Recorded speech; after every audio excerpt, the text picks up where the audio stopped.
information in those slides. Aren't you glad I didn't go through every single Yes, one? I am. Yes, I am. Well, I kind of reiterate what Mrs. Seward said. She and I had time to sit down with each admin team and building and look at it specifically to get feedback, which is really good, and they're already doing things from there. So it's good to, when you get data, just look at it and then start applying it. And so I don't believe we need any motions at this point on the needs assessment review. So we will move into, well, let me pause. Does anybody have any questions for Yeah. Ms. Seibert? Can I ask a quick question?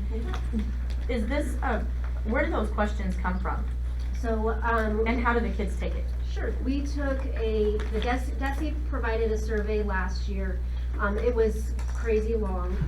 So we have a committee, with, let's see, I know that Ms. Elrod is on there, and Ms. Schutte, and there was one more. Roger, yes, yeah. So last year, we took those questions, and then the board had some questions of their own, and so I worked with them and we went through, there were 3 that are required by DESE that have to be on there, and then the rest, some of them were redundant, so we took out some of the redundant ones, we added them to the so how they are sent out is, Heartland Business Solutions, they put it into a Google form, and they sent the links out. I emailed that out to the parents, and then the students could click on their computers to fill out the form on there. Then Jacob and Jordan get all of the data, and they send it to me without any, identifying information on it, and then I work on the charts, and that's where you get the charts. Thanks. So I just have more of a comment than anything. Sure. So under the classified staff, there was only 34% of classified staff. Correct. And you identified that that was a problem. But then it kind of also follows that up. There was a comment in here that I was on. Under communication, it says classified staff report a desire for more communication. And so I'm thinking that that piece right there, if we don't have a lot of classified staff that are utilizing email, things like that, that fixes your problem with the lack of classified staff taking the survey, but then also the complaint or whatever, that they want more communication. So Right. there definitely has to be some sort of fix. Agreed. And they all have email addresses. Yes. But the access to a computer and things like that. A And learning in- curve, it's whatever the Sure. the And case in the may bus be. barn, they've done some things to modify that. They put announcements on a whiteboard in the break room, and Mr. Wendell communicates a lot through text message, which is Right. sent out a mass text message so that everybody gets it through there.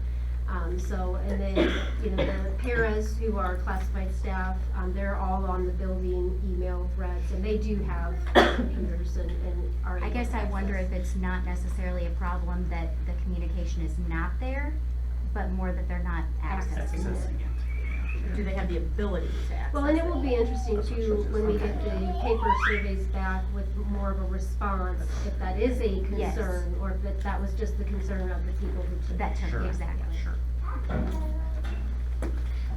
Any other questions? Thank you. I mean, there was 1,000 slides in there that I reviewed the other day. I can't even, I just reviewed it. I It took didn't me a make it. long time. You've got a lot of hours invested, so good job. Thank you. I had to We- get the prescription. We will move into, we need to consider approve applying to join the Four Rivers Conference. If we are accepted. Yeah, so it's kind of interesting. Back in October, I got approached to see if we would consider or interested in joining the Four Rivers Conference. They were essentially looking at 6 big schools, 6 small schools. We would be one of the 6 small. Kind of had Ms. Days just kind of survey the coaches if they're interested. At the time, they kind of came back not, so kind of relayed that. But then a week later, kind of thought about it, and she said, "Hey, maybe we are." So then had relayed that kind of in November. Hadn't really heard too much, and then I finally asked Ms. Days to send them a letter that we're officially interested. But the way it'd have to work is they would have to invite us, and then we would have to have board approval to apply, and then they would have to accept. So it's kind of back and forth a little bit. So this is just kind of a proactive approach to, if you want to go ahead and pre-approve the application, and then once we're approved, the acceptance of. So then I also asked Ms. Dace if she could send a follow-up to see where they're at. So the response was they're gonna get together in January to discuss what they'd like to do and then make a decision in February, correct? Is what we're at. So now my only concern is we're starting to get pretty close, and it's kind of putting her under a tight timeline if we do get accepted by then to shuffle. So just wanted to throw that up for consideration too. I actually talked to somebody out of the Four Rivers, and they told me that they weren't looking at doing it until the next year, not this coming school year, but the next So year. it's already changed a little.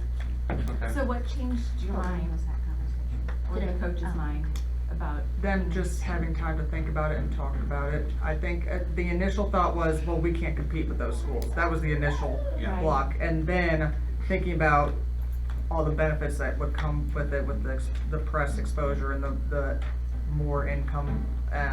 I think that they changed their mind. And our schedules are majority playing those schools anyway. So the biggest schedule that it would affect would be football. I would have to modify that whole schedule, but. And that's basically why they're wanting us to go to Four Rivers is for football, because of the other schools don't have it. Correct. And the conferences are all messed up right now. They're all like, they just fell apart. Vienna is They've all- leaving our conference. Yeah, they're all like dispersed. They're not even. So, and Four Rivers does want us. I mean, they've approached me too and said, we're ready. We'll take you right now, even if you. Well, tell them to hurry up, 'cause y'all So, yeah. I got asked just the other day, actually on Friday before I left school, why are you not thinking about going to Four Rivers? And I said, I don't know. We're going to talk about that this Yeah. week. And so that was that. We way back in October, no, and then Yeah. just a week later, yes. So that's where that came in. Yeah. But we hadn't heard that they're waiting for the next, That's, the 25, 26. I don't think but- that, I mean, that's not set in stone, but There's talk, I was yeah. under the Yeah. impression that, There's talk about it. because especially now, since we're getting out at the end of the year, going into the first of the year, it's gonna be really hard. For athletic directors. Yeah. So as a Yeah. board, Well, are you anything. comfortable with pre-approving, or do you want to wait until we get formal? I think would we say need to I go will ahead make a and motion to approve it. reapprove it because it needs to get moved. Do we know who the 6 small schools So are? it'd be Yes. New Haven, Herman, Owensville, Cuba, St. James, Salem. And they're trying to cut down the driving time Sullivan, for our or- kids to be gone so long. on So buses Sullivan's in and the middle routes. school. Yeah, we're kind of pushing it back and forth, but I think Salem took over. Yeah. Yeah, they did. There's- So that's what I've heard. It may have changed since then. But Yeah. That was the initial that I knew too. I've only heard motion. I said, well, I said it at the same time as I should. Thank you. Thanks, Tiff. I think we'll put him first and y'all fit. So we have a motion, we have a second. Is there any further discussion, questions? Angela? Motion by Roger Bridgman, seconded by Tiffany Dickens, to pre-approve applying to join the Four Rivers Conference and join if accepted. Any other questions? Lisa? Yes. Jennifer? Yes. Tammy? Yes. Sherry? Yes. Roger? Yes. Tiffany? Yes. Jason? Yep. 7 yes. And so thank you for that. Ms. Dace, you might be able to let them know the board has approved that. I will, So yes. that might help expedite it a little bit. Okay. Would help. Thank you. Thank you. Let me know, I'll drop a buck. Next item on the agenda under new business is, we were asked to gather some information and share any discussion about adding the soccer to the high school athletics program. Yep. So I'm going to turn this over to Mrs. Dace. She's done a really nice job collecting Yes. information for us. Ms. Dace, do you have anything on the, Whatever I sent to them, we can pull it up, is that okay?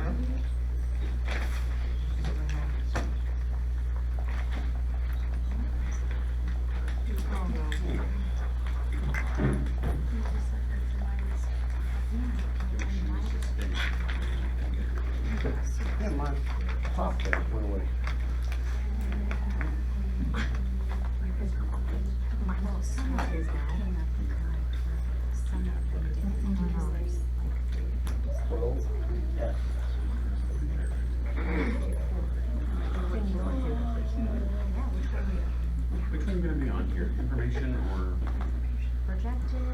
projected. We'll probably start with all the different options, number one. Okay. Unless, so you guys have had an opportunity to look over it. I know it is a lot of information, and I've provided you with 5 different options that I thought would fit in best, and give us a wide variety of, choices. Option number 1 was an all-away season of soccer. So we would not play any home games, and we would only use Hood Park to practice. That was, as you can see, I mean, I went pretty detailed, all the way down to the mileage of that coaches and bus drivers would be driving. Option 2 is I base it on a 10-game season. Now, obviously, if we have more games, you can have up to 26 games in a season, 25 games in a season. So obviously that price would increase if we added more games, but we need at least 8 games in a season to be eligible for postseason play. So we would need at least an 8th game. So mine's all based on 10 games. Option number 2 was half and half, 5 home, 5 away, all at Hood Park, 4 games and practices. Option number 3 is where we start getting really expensive. It would be a home and away schedule and upgrade our current football field to level it out and resod it. And then we would use that field for both football and soccer games. As you can see, that's upwards to $300,000. Option 2 was $29,000 and option number 1 is $30,000. I'm pretty confident these are pretty close estimates for you guys. Option 4 was home and away schedule. We would replace the current football field with a turf field that would be used for both football and soccer games. That was that was in the millions. That was a million, yeah. So, Make a donation. yeah. And option number 5 was home and away schedule, create a specific soccer field over wherever you wanted to. I just figured over by the old central office. That's where I envisioned it. But that's so creating a whole new field is also expensive. It'd be $524,000 roughly. My concerns. So I gave you as close as I could possibly give you. I made a fake schedule based on our games and our football schedule and our current fall schedules and what days would be open and what days worked with other schools. I tried to come up with the most accurate schedule. And I think, do we have any questions on cost, first of all, or anything before we move on? Have we talked to the city about Hood Park? I mean, we're throwing Hood Park out there, but we haven't talked, no one's said anything to them? No. Okay. No, it's just been mentioned to me, not by any city members, that it would be Right. available. Yeah. But I mean, when you get into, there's repairs or somebody goes out and, people like to drive on fields for some reason. Fair time. Yeah, The challenge would be. and fair time. In other districts, I've seen where they've used parks that are city parks. And so sometimes you get into the school does the maintenance, but then Right. everybody else uses it and or Right. then, like I said, drives on. And their I was park just and wondering stuff. if we had talked to the city, how far the discussion Yeah. has gone. Yeah, but that's all. we can defend. Thank you. Another concern I have with this would just be our Title IX compliance. Right now, we're 1% out of compliance with, we have more boy participants than girl participants. It's not really based on how many sports we have. It's based on a total percentage of our entire high school percentage, the boys and girls percentage. That has to be within 5% of our sports and athletic participation. We're 1% off. If we add only a girls soccer team, that would help us. We would be compliant. If we added both the boys and girls, we would still be out of compliance. So that's something to consider when we are adding a team. I would suggest if we choose to go that route, it would need to be only a girls soccer team, just to stay in compliance. We did have student interest.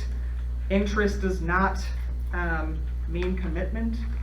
It was kind of like, oh, I played soccer when I was little. That could be fun, Was that high school that you? Yes, I went around the lunch rooms and I tallied and I said, if we had a soccer program, would you try out?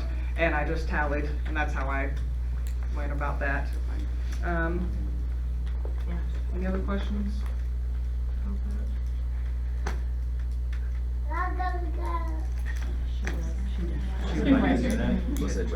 So the schools with soccer, I'm just looking at the girls section here.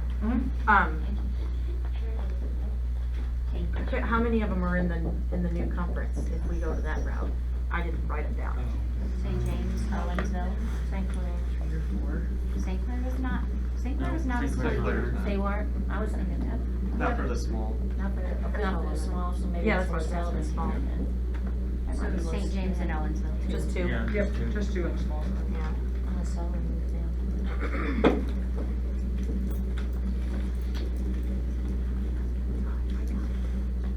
None on the boys. None. Anybody else have questions? Concerns?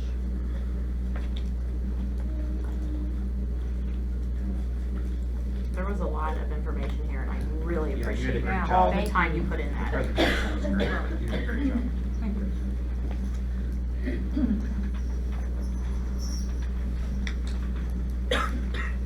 Thank you. Thank you. Next item on the agenda is Board of Education proposed agenda item. It's been asked to have some discussion of removing or changing the assistant elementary principal position to an apprenticeship position by Mrs. Palmer. I just thought that this was a good time for us to look at this position, since we're losing our assistant. And as far as kind of like going back to that needs assessment, is this a needed position? Will this free up money that we could put towards teacher salary? Is this a position that we need for sure? I'm hearing lots of positive things that come from having two people in the building. I think it's just something that we need to look at, whether it's changing the title of it and still having two people, or just keeping an assistant elementary principal. I just feel like this is a good time that we can look at it and decide whether this is a place where we can trim the fat, or if it's an actual need that we need. So, just something that I think that the board needs to discuss and go from there. Will you tell me, your apprenticeship position, what does? I just threw that out there. Yeah. There was, I know some schools do apprenticeship positions where, they come in and kind of train, I'm sorry, what'd you say? Like grow your own. Yeah, like to grow your own. In this level position? Mm-hmm, yeah, like they would be basically it'd just be switching salary schedules. It would be the same person, or a person doing, the same job as the assistant principal, but they wouldn't be paid as an admin. They'd be paid as a, off the teacher salary. So we would be saving a little money. Is it enough to really save? Is it worth doing that? I don't know. There are people that are school districts that have like behavioral interventionists that track all the data. They take care of the behavior problems. Like they have their own classrooms where they come in, and when there's a behavior problem, they remediate that behavior. It's their job to remediate that behavior, and not necessarily, it's the step before the principals have to call home or dish out the problem. It's I guess a chance to remediate versus, and take that off the teachers. Or the teachers don't have to do the remediation and reteach the behaviors that is expected. It's that behavioral interventionist. And again, that would be the same person, just a different title and a different salary schedule, is what I was thinking as far as discussing. As far as the changing part of it, the removing part, I don't think that we need to remove that. I'm not sure why that was kind of on there, other than a little blurb in the email system that we had going on. I was just thinking this is a time that we can look at that position. I would never want to say, oh, we have administration in right now, and I wanna get rid of this position when somebody's already in it. Kinda like what we do with our teachers. When our class sizes drop, we look at the amount of teachers we need with how many students we have.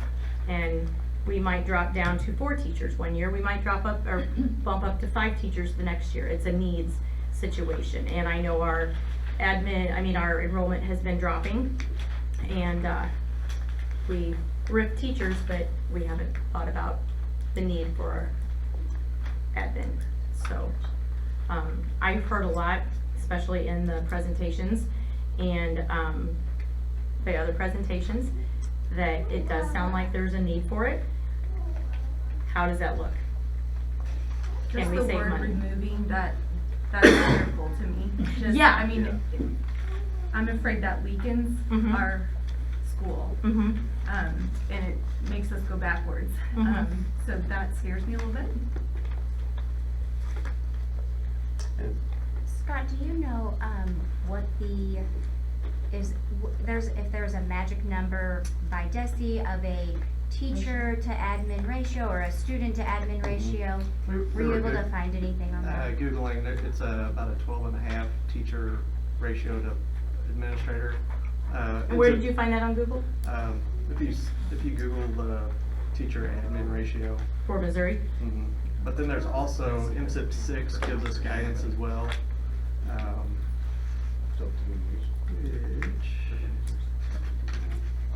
What is it? So they do a recommended principal to building ratio as well, or they have a minimum standard as well as a recommended. So we're at 450 students at the elementary, so that's at the top end is at 1.5, so we're right on that border. And so the potential things that have been discussed too are the removal of an administrator to then possibly float for the half, so that's where that potential removal was. But then I think there's a lot of things, like you said, when we look at teacher ratios and stuff, but we also consider behaviors of students, social emotional development, if there's Right. immaturity, we need to look at that, which I do as well with teachers. So it's you gotta take some of those numbers a little tongue in cheek because they don't tell the whole story. So when I meet with principals as well to look at teacher needs, different things, say, hey, okay, here's Desi's numbers, but then what's the story behind this class, what we're doing. So just looking at it, there's a lot of things, administrators, if they're doing their jobs correctly, we don't know 90% of what we do because it's confidential, and if you do know what we're doing, we're probably not as good of administrators as we should be because we're telling things we shouldn't. I know our administrators all work really hard in their positions and support. Looking at the elementary level, and something to consider too, we have a lot of young teachers not certified, so while they work with discipline and behavior, they've also this year worked with a lot of instructional practices, a lot of push-ins, modeling.